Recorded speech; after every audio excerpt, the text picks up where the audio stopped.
Hello guys, I am Saurabh from icon school. तो आज हम पढ़ रहे हैं class 8 science question answer day second. कल हमने डे फर्स्ट में क्या पढ़ा था? कल हमने डे फर्स्ट में क्वेश्चन नंबर 1 से क्वेश्चन नंबर 5 तक पढ़ लिया था। आज हम पढ़ रहे हैं क्वेश्चन नंबर 6 से क्वेश्चन नंबर 9। तो क्वेश्चन नंबर 6 देखेंगे, पेज नंबर 40 निकालेंगे बुक्स में और क्वेश्चन नंबर 6 देखेंगे। What is irrigation?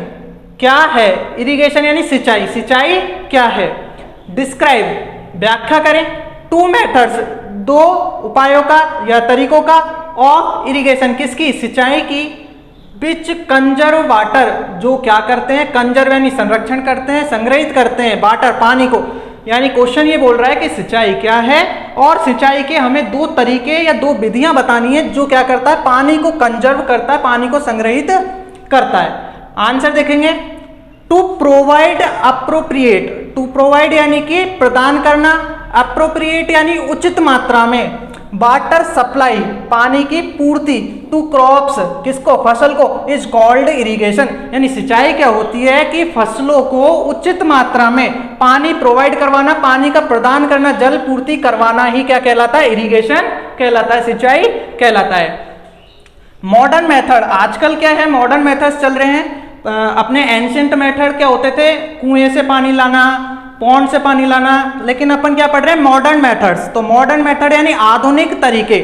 आधुनिक तरीकों में दो तरीके दिए गए हैं आपकी बुक्स में, sprinkle system and drip system. Sprinkle system क्या होता है? स्प्रिंकल सिस्टम बोलते हैं जैसे कभी कभी आपने गार्डन वगैरह में देखा होगा, खेतों में देखा होगा, फवारे के टाइप में ऐसे करके चलती रहती है, स्प्रिंकल सिस्टम होता है वो। और ड्रिप सिस्टम क्या होता है? बूंद बूंद करके पानी पहुंचाना, पानी की आपूर्ति करना। तो पहला पढ़ रहे हैं स्प्रिंकल सिस्टम, छिड़काव सिस्टम, यानी कि छिड़काव होता है इसके अंदर। तो this system is more useful, ये मोर यूजफुल यानी बहुत अधिक उपयोगी है। किसमें? On the uneven land. Uneven land बोलते हैं असहित, मतलब असमान भूमि, मतलब जैसे भूमि उबड़ खाबड़ है, ऊंचा नीचा है, तो अनइवन लैंड यानी असमान भूमि पर ये जो फवारा सिस्टम है, स्प्रिंकल सिस्टम है, ये बहुत ही यूजफुल है। इट वर्क्स एज फाउंटेन, ये किसकी तरह काम करता है? ये काम करता है फाउंटेन यानी फवारों की तरह। Long perpendicular pipe have holes, इसके अंदर क्या होता है? लॉन्ग लंबे, परपेंडिकुलर लंबवत तरीके से लंबे लंबे पाइप्स होते हैं जिनके अंदर क्या होते हैं? होल्स होते हैं। होल्स होते हैं रेगुलर डिस्टेंस पर, मतलब कि जैसे आपके कोई छड़ है लंबी, उसके बीच बीच में पर्याप्त यानी कि समान डिस्टेंस पर, रेगुलर डिस्टेंस यानी समान डिस्टेंस पर, समान दूरी पर होल्स होते हैं इसके अंदर।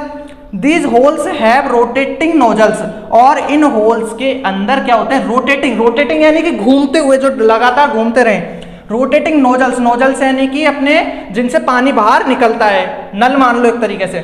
बिच स्प्रिंकल वाटर, जो क्या करते हैं? बिच जो क्या करते हैं? स्प्रिंकल पानी का छिड़काव करते हैं, वाटर का छिड़काव करते हैं इन ऑल डायरेक्शन, यानी कि हर दिशा में। तो स्प्रिंकल सिस्टम समझ में आ गया।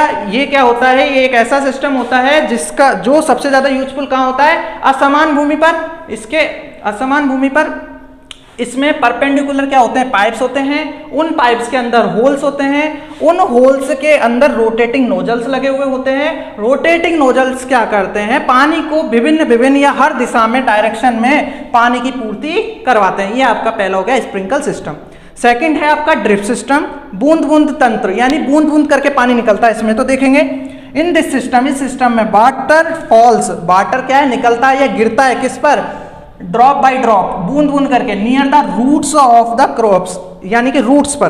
तो इस सिस्टम में क्या होता है कि जो पानी है वो बूंद बूंद करके, ड्रॉप बाय ड्रॉप यानी बूंद बूंद करके, पास में किसके गिरता है? रूट्स, यानी कि जो फसलों की जड़ें होती हैं उनके पास जो सिस्टम से, इस ड्रिप सिस्टम से पानी निकलता है। कैसे करके निकलता है? ड्रॉप बाय ड्रॉप, बूंद बूंद करके फसलों की रूट्स में पानी जाता है।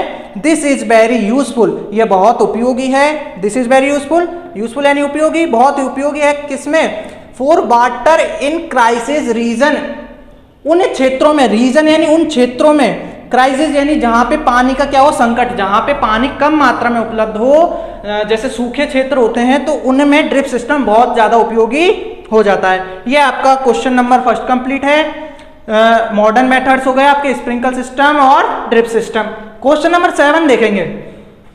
इफ यदि, इफ यानी यदि, वीट यानी गेहूं, इज सोन बोया जाए, इज सोन यानी बोया जाए, इन द खरीफ सीजन यानी खरीफ के सीजन में यदि गेहूं को बोया जाए तो व्हाट वुड हैपन, तो क्या होगा, व्हाट वुड हैपन यानी क्या होगा, यदि अपन गेहूं को किसके सीजन में, खरीफ के सीजन में बो दें तो क्या होगा। अपन ने कल पढ़ा था कि जो रबी के फसल है, रबी का सीजन है, उसमें गेहूं भी आता है, एग्जाम्पल्स में लिखा था, तो गेहूं किस में बोया जाता है, रबी के सीजन में। लेकिन अगर हम उस गेहूं को खरीफ के सीजन में बोए तो उस फसल का क्या होगा।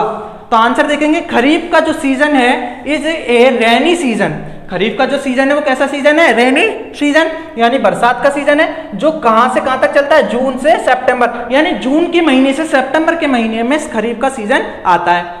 Wheat does not needs, wheat गेहूं को डज नॉट जरूरत नहीं होती, नीड यानी जरूरत, और डज नॉट यानी नहीं होती, यानी वीट को जरूरत नहीं होती किसकी, मच वाटर यानी ज्यादा पानी की जरूरत नहीं होती। इफ इट सोज, यदि इस गेहूं को, इट यानी इट किसके लिए आया है यहाँ पे, गेहूं के लिए।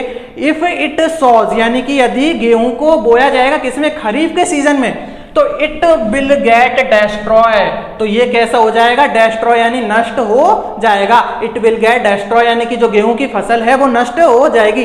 Due to excess, due to यानी कारण दिया है, किसके कारण, एक्सेस ऑफ हैवी रेनफॉल, यानी आपको पता है बरसात के सीजन में रेनफॉल तो ज्यादा होगी, बारिश तो ज्यादा होगी, और अगर बारिश ज्यादा होगी तो गेहूं में क्या है, पानी ज्यादा भर जाएगा, और पानी ज्यादा भर जाएगा तो उसके कारण फसल क्या हो जाएगी, आपकी डेस्ट्रॉय हो जाएगी।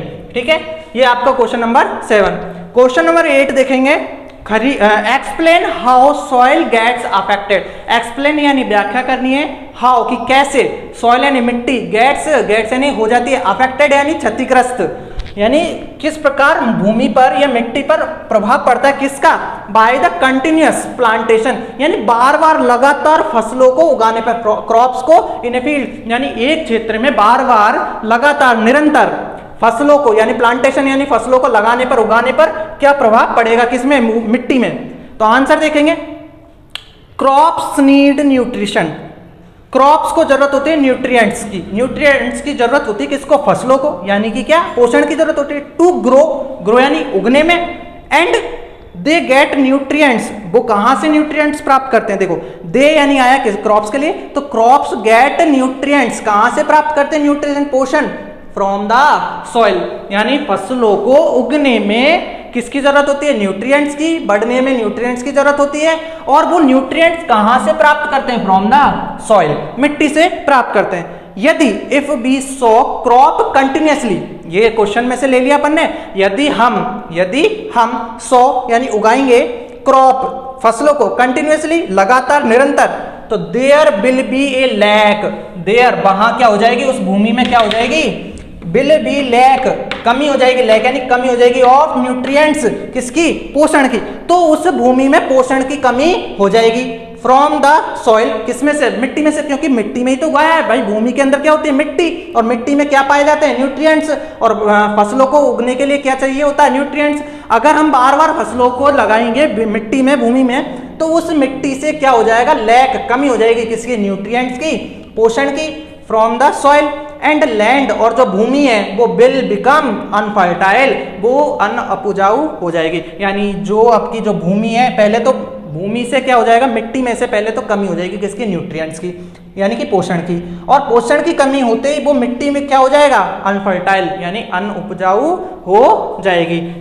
Question number 9, what are weeds, weeds यानी खरपतवार, वाट यानी है, मतलब क्या, तो व्हाट आर बीट्स, खरपतवार क्या है, how can we control them, we यानी हम, हाउ कैसे कर सकते हैं, क्या, कंट्रोल कैसे कर सकते हैं, नियंत्रण में कैसे कर सकते हैं, यानी खरपतवार को नियंत्रण कैसे कर सकते हैं।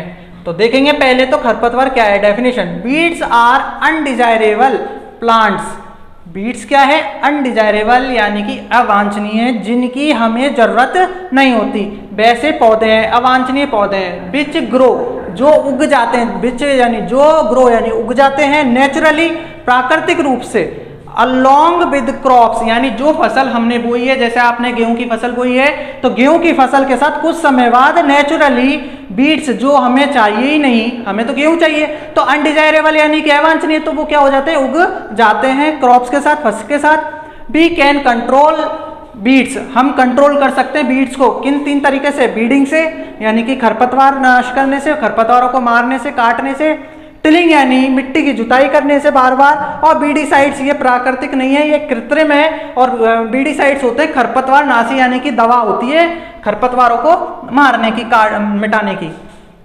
पहला देखेंगे बीडिंग, खरपतवारों को काटना कैसे किया जाता है। Weeding is done by using खुरपी।